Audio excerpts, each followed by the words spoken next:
Jadi kalau dulu kita sekolah, belajar dulu baru ujian. Kalau dalam kehidupan, dapat ujian dulu, disitulah ambil pembelajaran. Maka hari ini mudah-mudahan bertambah ilmu kita untuk meningkatkan iman kita, amal kita, dan ujung-ujungnya adalah agar hati kita lapang, jiwa kita tenang, dan hidup kita bahagia. Sepakat begitu? Sepakat. Jadi hari ini kita mengganti ya air yang hanya ada di wadah segelas menjadi wadahnya luas seluas danau. Kalau hati kita seluas danau, sebesar dan sebanyak apapun masalah, hidup akan terasa ringan. Tapi sekecil apapun masalah, tapi kalau hatinya sempit gimana? Berat. Ngeliat tetangga bersihin rumah tapi nggak nyapa, mulai curiga. Saya salah apa gitu? Karena apa? Kesempitan hatinya. Nah, ayah bunda semuanya, saya ada baca sebuah buku dan menarik sekali bahwa ternyata suasana hati kita itu memang akan mempengaruhi keadaan diri kita. Dan suasana hati itu adalah energi. Ada energi yang negatif, ada energi positif, ada energi rendah, ada energi tinggi. Jadi kalau orang yang energinya rendah itu biasa energi negatif. Contoh energi rendah itu adalah rasa malu. Malu apa? Malu terhadap dirinya.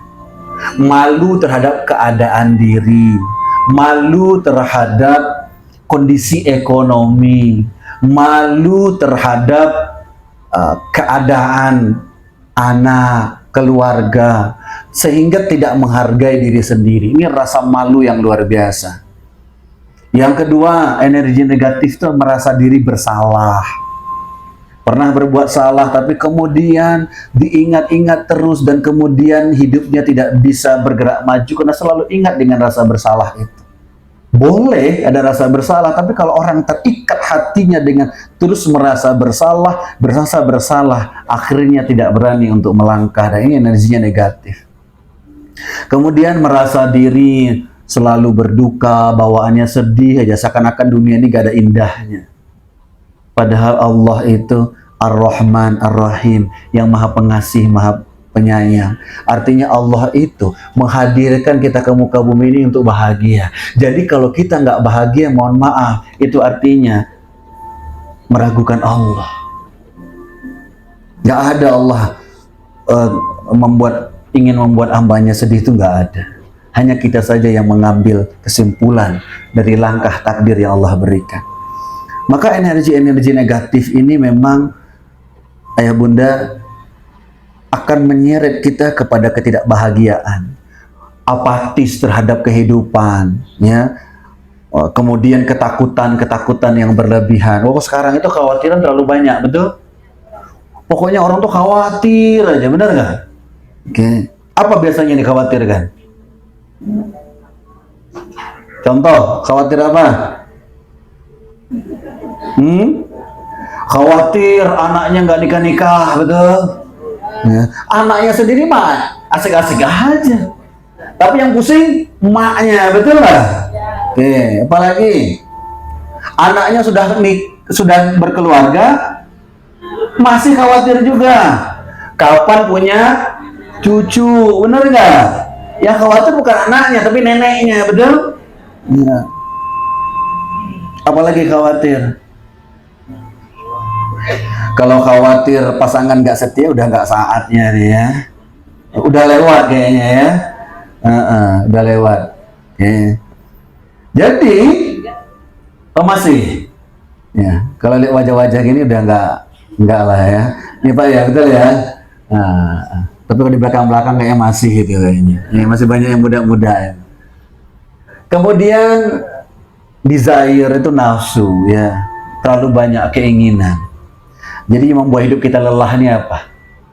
Terlalu banyak maunya, betul nggak? Oke, itu dia. Kemudian ini nih, marah. Kadang-kadang ada orang itu sehari nggak marah itu hidupnya nggak indah. Ini masalah ini. Ya. Pokoknya sehari itu ada aja yang dimarahin. Kalau satu hari itu marahin nggak marah itu kok kayaknya agak aneh hari itu, nanti bahaya itu. Ya. Dan bahkan kita itu ya makin bertambah usia kok makin mudah marah, betul nggak? Mudah tersinggung, benar nggak? Nah ini dia. Mudah kalau bahasa zaman sekarang tuh mudah baperan. Ya. Nah ini juga bahaya. Ini ada energi negatif. Kemudian kesombongan, ini juga bahaya. Ya.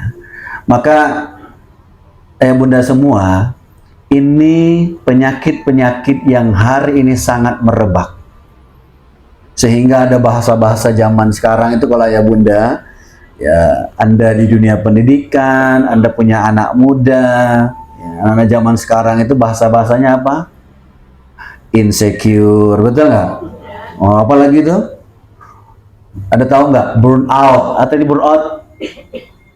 Ya, burnout itu kelelahan. Ya. Oke. Kemudian apa lagi? Namanya overthinking. Itu apa itu? Berpikir terlalu berlebihan. Apa lagi? Oh, akhirnya pengennya healing.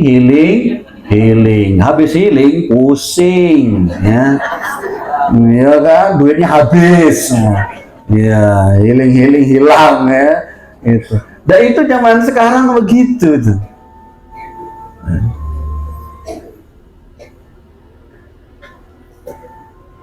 Saya ke beberapa rumah sakit, ke beberapa kampus, termasuk rumah kampus kedokteran. Itu anak-anak mahasiswanya, baik S1 yang spesialis, tingkat stresnya tinggi luar biasa. Ya, tekanan hidup yang dirasakan. Nah ini akhirnya cemas yang berlebihan. Jadi masalah kita itu adalah, kalau ada penelitian mengatakan begini, kalau kita merasakan kelelahan hidup, itu bukan karena rutinitas keseharian, tapi kelelahan hidup itu lebih cenderung karena pertama adalah kekhawatiran yang berlebihan, frustasi terhadap kehidupan, dan yang ketiga adalah kebencian di dalam hati. Itu yang bikin lelah itu. Betul nggak? Pokoknya lelah aja, ngelihat orang lebih baik, pusing dia sendiri. Ya, tetangganya ya beli kulkas, dia yang meriang. Ya. Tetangganya tiba-tiba depan rumahnya ada mobil baru, dia masuk rumah sakit. Lalu dia jenguk, dia masuk rumah sakit, tetangganya jenguk dia ke rumah sakit, ngobrol-ngobrol, lagi renovasi rumah, mati dia. Ya. Karena terlalu iri sama orang. Nah, ini penyakit hati. Maka ya bunda, sebenarnya ada solusinya. Solusinya sederhana. Hidup itu cuman kuncinya adalah menerima. Apa? Nerimo, betul nggak? Yang sulit itu adalah kita nggak nerimo. Allah kasih hujan, marah, hujan lagi jemuran, ya Allah. Dikasih panas, ya Allah, panas melulu, sumuk. Betul nggak? Dikasih miskin, tambah masalah, bener nggak? Kira-kira kalau dikasih kaya, masalah nggak? Masalah. Jadi supaya nggak masalah gimana? Nerimo. Tapi nerimo itu tidak semudah yang diucapkan.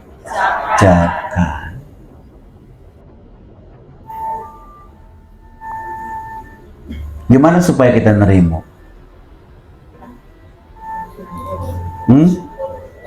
Bersyukur. Gimana supaya bisa bersyukur? Berserah diri. Gimana cara bisa berserah diri? Nerimo, balik lagi. Oke.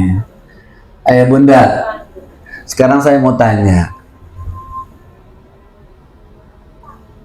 Iblis beriman nggak sama Allah? Yakin nggak dia sama Allah? Yakin.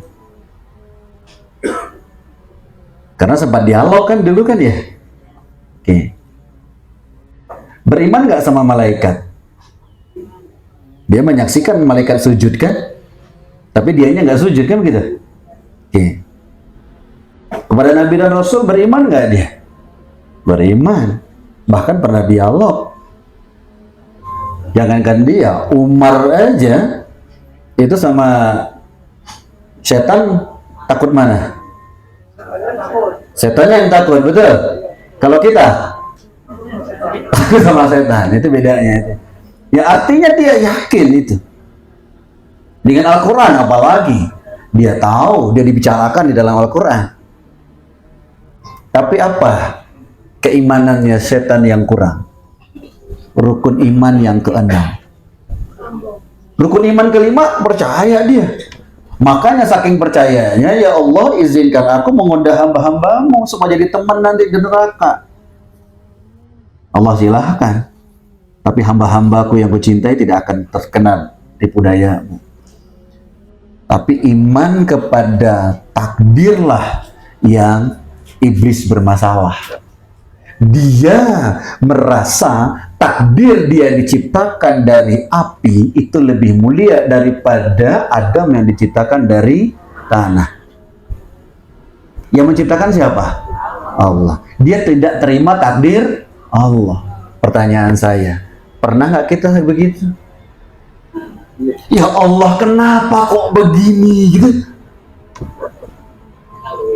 Mengeluh, betul nggak? Kalau takdir baik, terima nggak kita? Kalau takdir baik, kita jawabannya gimana? Allah lagi sayang sama aku. Wah, inilah contoh ahli ibadah, gitu kan? Ya, ini sih, ya dagang saya bisa maju, rumah saya mewah. Ya sebetulnya sih saya bukan siapa-siapa sih. Tapi saya jaga tiap malam tahajud. Wah, ini gayanya kan, merendah untuk meninggi ya. Gitu. Jadi Bapak Ibu, kita itu bermasalah itu jangan-jangan adalah di rukun Islam, rukun iman yang keenam itu. Sehingga akhirnya mengeluh karena nggak terima. Maka pentingnya di sini acceptance, terima takdir kehidupan. Yang biasanya tidak kita terima itu apa? Sesuatu yang telah terjadi, benar nggak? Nggak terima. Maka kunci bahagia itu cuma 3. Oke. Coba tangannya begini. Semuanya angkat. Nah ini bagus nih kalau begini. Karena kalau enggak Bapak Ibu ini ya orangnya sangat mudah khusyuk. Nah, ini coba tangannya begini, nyun sewu. Oke. 3 cara bahagia. Coba ucapkan. 1. Berdamai dengan masa lalu. Tangannya begini. Berdamai dengan masa lalu. 2. Tidak khawatir dengan masa depan. 3. Syukuri hari ini. Sepakat?